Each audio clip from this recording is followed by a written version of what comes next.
All the video here I shot on the GoPro Mission 1 Pro, which has Pro in the name not once but twice, thus making it the most pro device I currently own by volume, easily beating out the iPad Pro and DJI Mini 5 Pro. But I love me some GoPros. I've been buying GoPros for years. This Mission 1 Pro I bought maybe a week ago, a little more than a week ago. But I've given GoPro loads of money over time, so I feel justified in saying that Mission is kind of a dumb name. Makes me think of tortillas.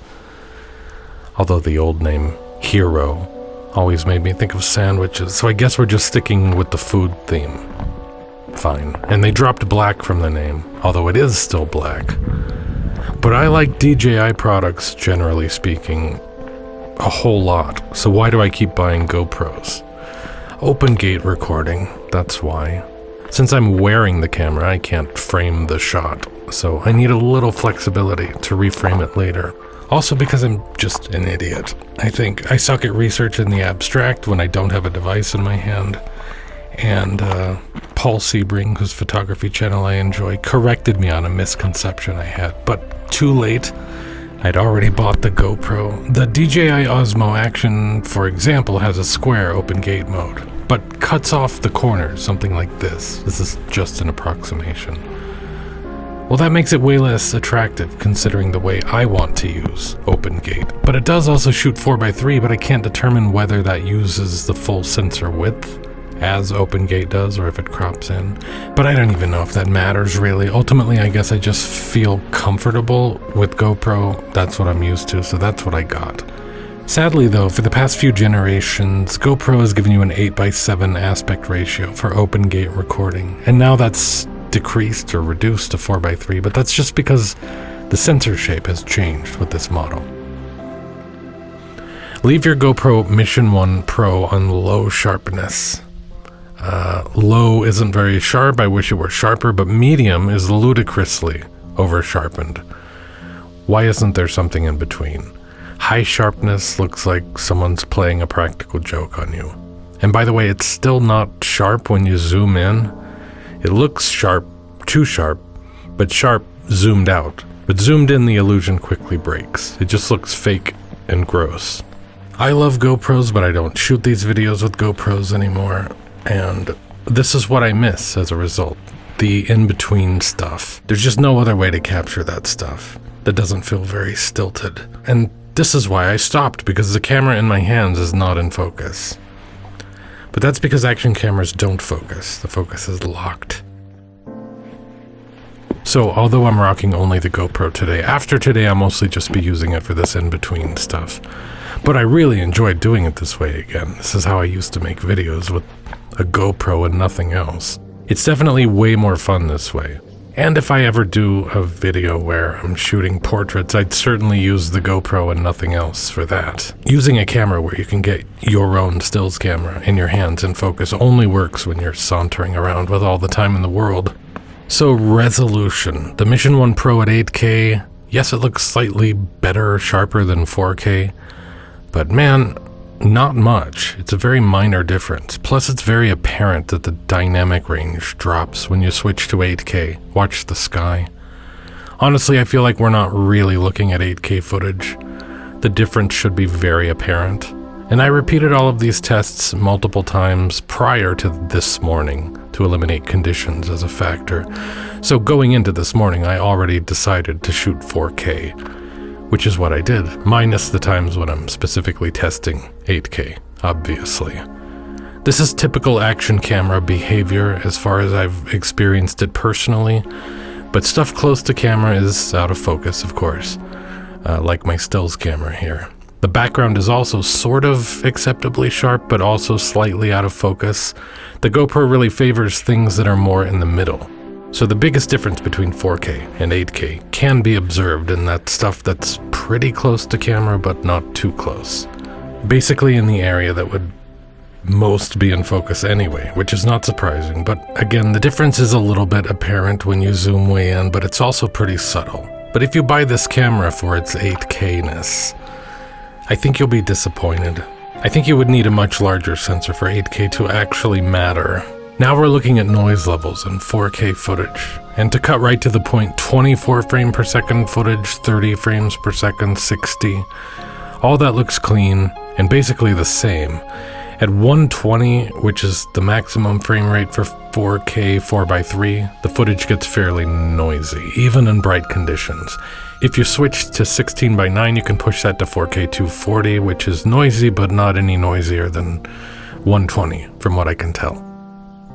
Looking at the metadata, I'm seeing some weirdness surrounding bitrate, which when set to max is supposed to be 240 megabits per second, which is fabulous for such a small camera, and basically the entire reason I upgraded. This little step is way more inclined than it looks, and I figured the risk of slipping was too great, so I changed my mind, made an adult decision. But I began noticing that issue with the bitrate. At first I thought it was connected to faster frame rates. Now I don't think so. Instead, I think it's because the camera was stationary. I did more testing at home, still outside with a good amount of light, but no wind blowing, camera stationary, and the bitrate got down ridiculously low to 15 megabits per second in some cases, though the footage looked just as good. So I figure the bitrate must be dynamic, and when you set it in settings, you're actually just setting the cap, the uppermost limit. So then I shot the same subject again, but began rotating the camera as I was shooting, and I got a 240 megabit per second file, as promised. So that's fine, I guess. It's a dynamic bitrate which adapts to the needs of what you're filming, and as long as the bitrate stays high enough to prevent detailed areas from turning into mush, and it does. I wish I'd framed that a little differently. But anyway, I guess I'm good with dynamic. That's fine. I had never heard of GoPro Labs before until last week. It's an alternate kind of beta, kind of pro firmware version that unlocks some additional features. And evidently I could have installed it on my old GoPro to get a higher bitrate. So that sucks.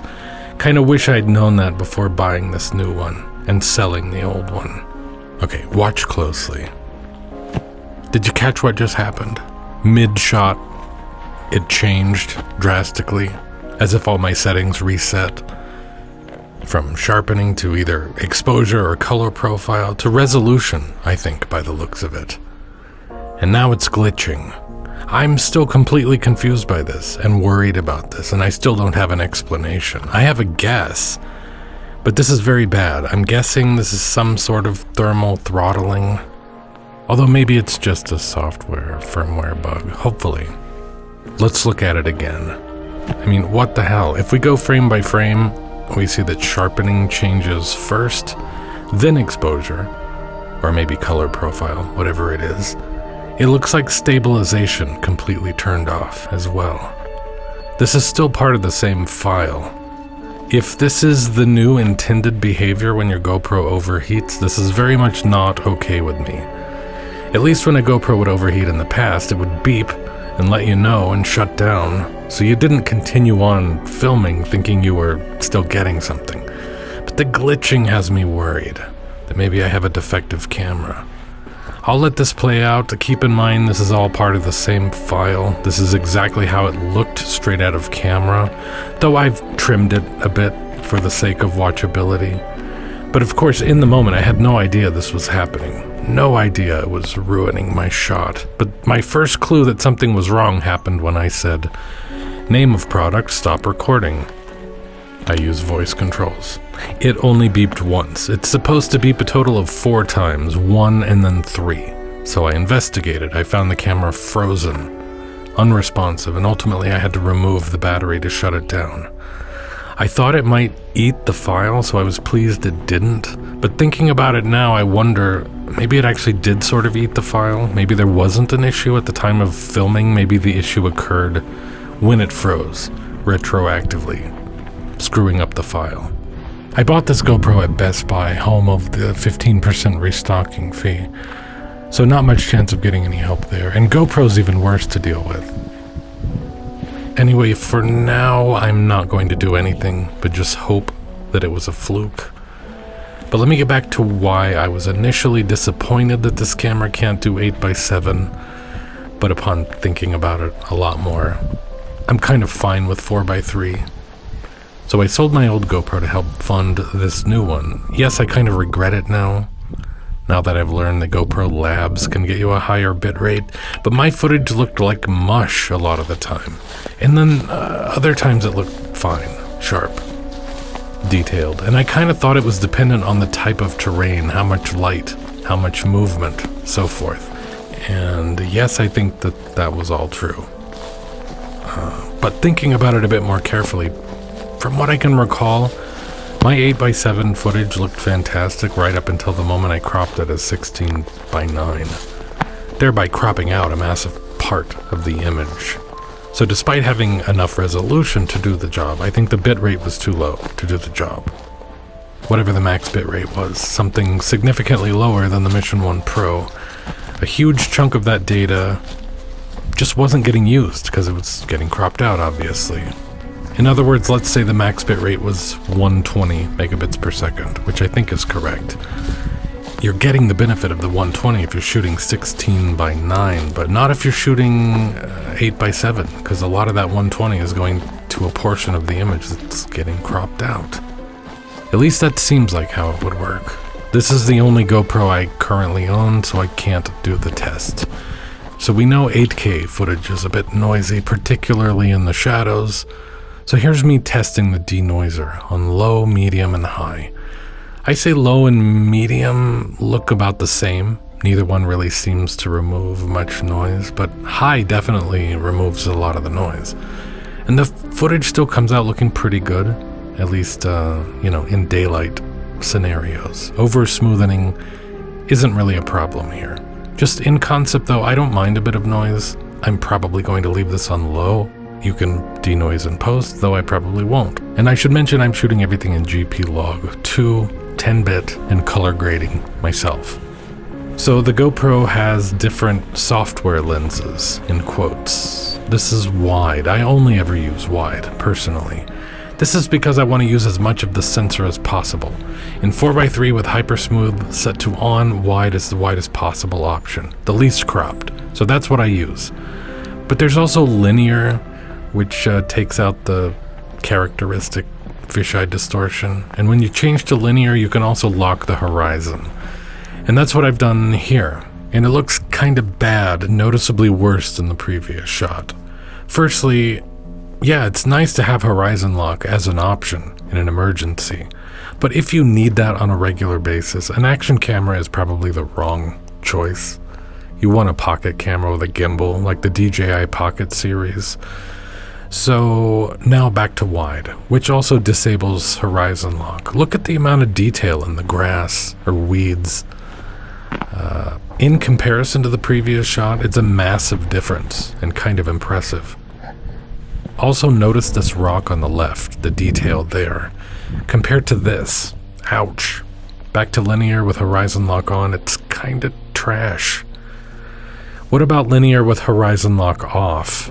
It's an improvement, but still noticeably worse than wide. Just, I have to reiterate, if that's what you need consistently, non-fisheye footage, I would look at other camera options, personally. A heavily software-corrected, heavily distorted lens is just never going to look very good. And what I was saying earlier, how you get a max of 240 megabits per second, whether you're shooting 16:9 or 4:3. For that matter, the same holds true whether you're shooting 4K or 8K. Is that noticeable, I wondered?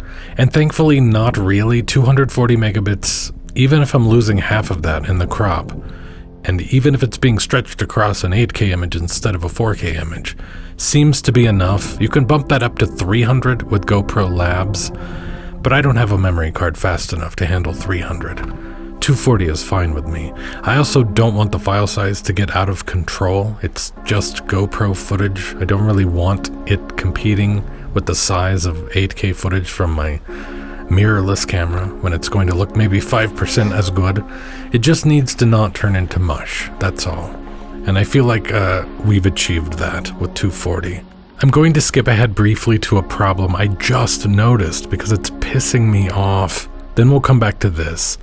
I'd heard how the GoPro Mission 1 Pro finally saw a massive improvement in low light performance, because GoPros have historically been very underwhelming in that respect. So then what the fuck is this? This should not exist. If this is the best the camera can do, it shouldn't even try. It should just turn itself off. This is simply the worst image I've ever seen in my life. And I'm zooming in on the footage in case it's not apparent on whatever device you're looking at, but this is with denoising set to low. I'd hate to see what high looks like. Holy fuck. Here there was plenty of light in the room for these. Why do they still look so digitally blurred? I am getting increasingly frustrated sitting here looking at this and really beginning to regret my purchase. The only ways I found that quote, fix this are 1, to limit the ISO range. Limiting it to a maximum of ISO 800 is considerably better, though at ISO 800 there are still disgusting blobs of blur in your footage. Limiting it to 400 looks a bit better still, but I still see blobs of blur. The dedicated low light mode maybe looks a bit better, but also not better enough. It still looks quite bad. Plus, okay, one of those shots was clearly a low light situation, but for the other two, I was facing a big open glass door during the day. I would never think or know to turn on a low light mode when shooting directly into a light source. Look, turning my footage into a big blurry blob is just so classless and tasteless. All this over-processed digital bullshit that you can't turn off. Or they make you think you're turning it off, yet it just comes back on at full intensity whenever it feels like it. It's the worst. I have denoise set on low for a reason. Low means low, that's what I'd always heard.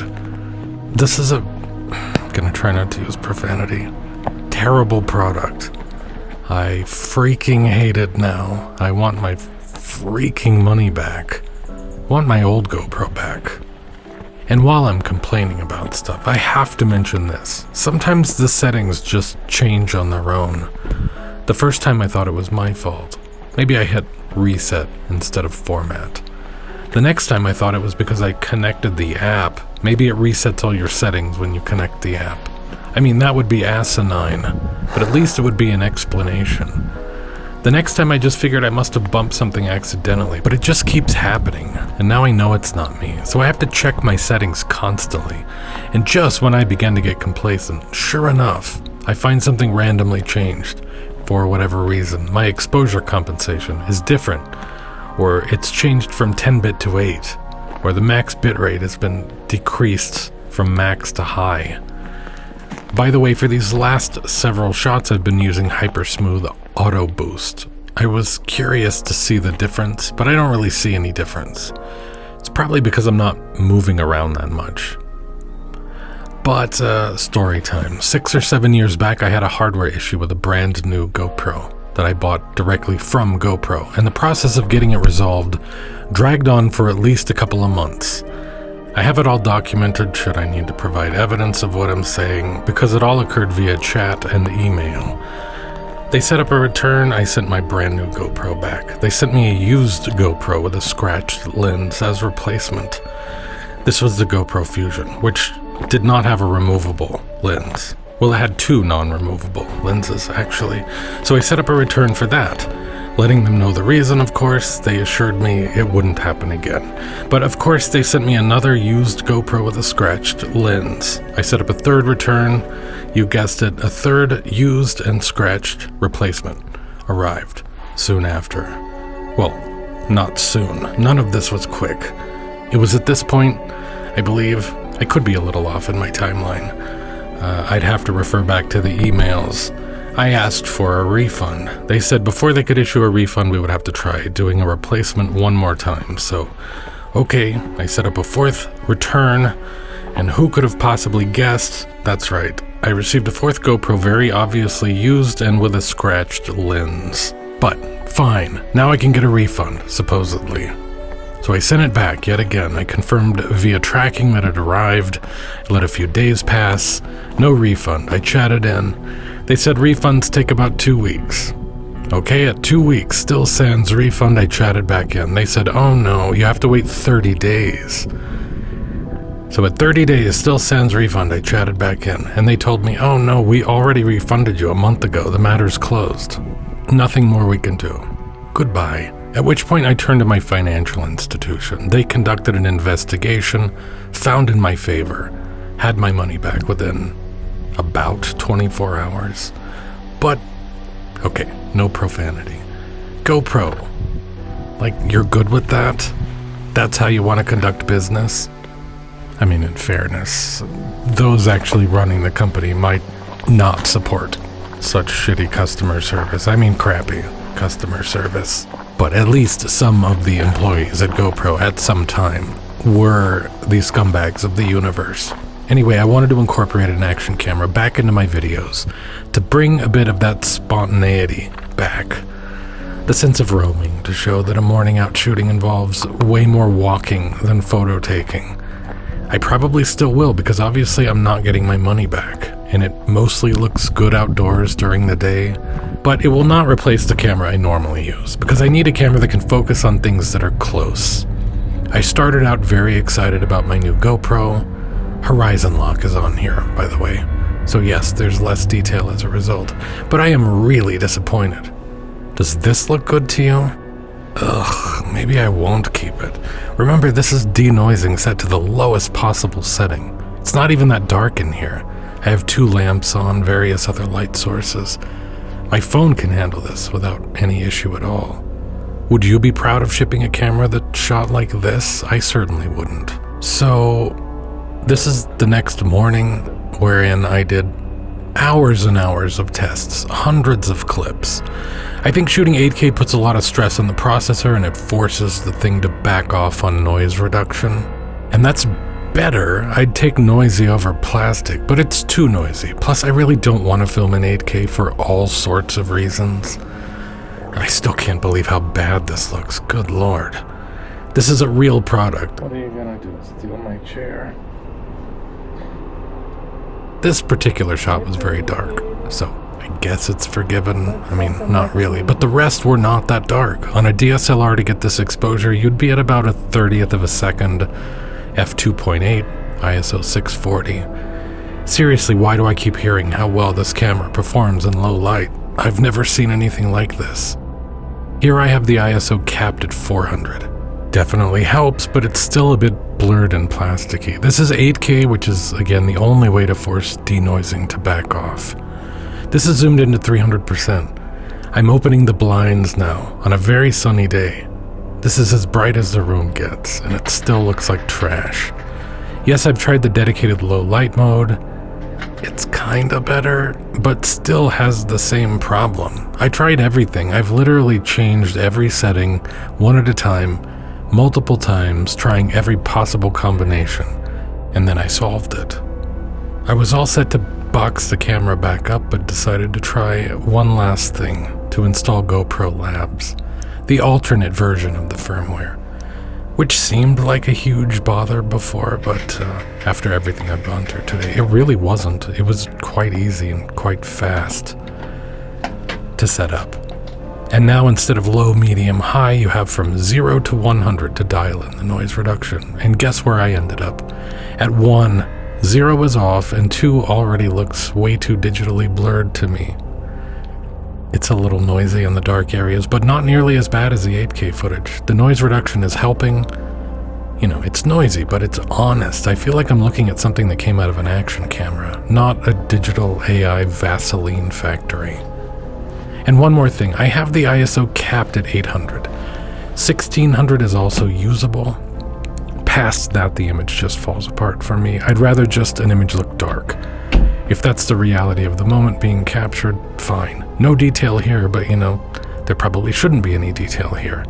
I'm just so relieved that I got this resolved. I think the issue itself was shameful, absurd, but now all is right with the world. Outdoor footage looks great, indoor footage is now very usable. So I'm happy. But I wondered if, now that I've got the noise reduction dialed in with GoPro Labs, is low light mode now usable? Will it respect my settings? And no, definitely no. Why are people saying this looks good? Is there something wrong with my camera? I truly don't understand.